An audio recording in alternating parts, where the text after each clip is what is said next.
يا مرحبا الف وهلا، حي الضيوف الحاضرين باسم ام خالد بالغلا، يا مرحبا ومنورين. يا مرحبا الف وهلا، حي الضيوف الحاضرين باسم ام خالد بالغلا، يا مرحبا ومنورين.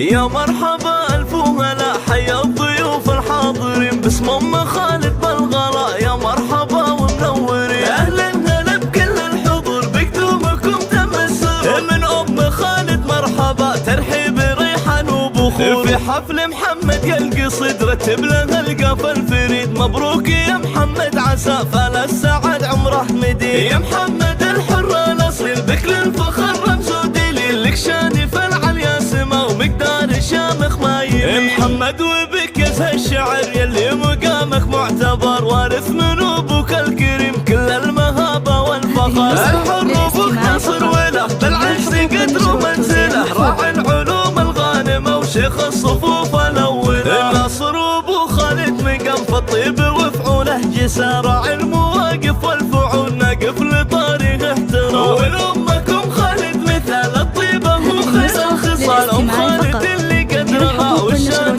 في اعلى مجال. ذات المبادئ الوافيه وذات المكان العاليه، ام خالد ومن مثلها بزين الوصوف الباهيه. من شمر ورث علشان وشمر للعليا بيان، العز والمجد التلي التاريخ من ماضي الزمان. شمرها السيف الصقيل عز وحصون ما تميل، اهل الشجاعه والحمى ورمز الفخر في كل جيل. يا مرحبا الف وهلا، حي الضيوف الحاضرين باسم ام خالد بالغلا، يا مرحبا ومنورين. اهلا هلا بكل الحضور بكتبكم تمسوا، من ام خالد مرحبا ترحيب ريحان وبخور. في حفل محمد يلقي صدر رتب له القافه الفريد، مبروك يا محمد عسى فال السعد عمره مديد. يا محمد الحر الاصيل بكل الفخر رمز ودليل، لك شانف العليا سما ومقدار شامخ ما يلي. محمد وبك يزهى الشعر يلي مقامك معتبر، وارث من ابوك الكريم كل المهابه والفخر. الحر ابوك ناصر وله بالعز قدر ومنزله، راعي العلوم الغانمه وشيخ الصفوف الاوله. ناصر ابو خالد مقام في الطيب وفعوله جسار، راعي المواقف والفعول ناقف لطاريه احترام. ولامكم خالد مثال الطيبه وخير الخصال، ام خالد اللي قدرها والشان في اعلى مجال. ذات المبادئ الوافيه وذات المكان العاليه، ام خالد ومن مثلها بزين الوصوف الباهيه. من شمر ورث علشان وشمر للعليا بيان، العز والمجد التلي التاريخ من ماضي الزمان. شمرها السيف الصقيل عز وحصون ما تميل، اهل الشجاعه والحمى ورمز الفخر.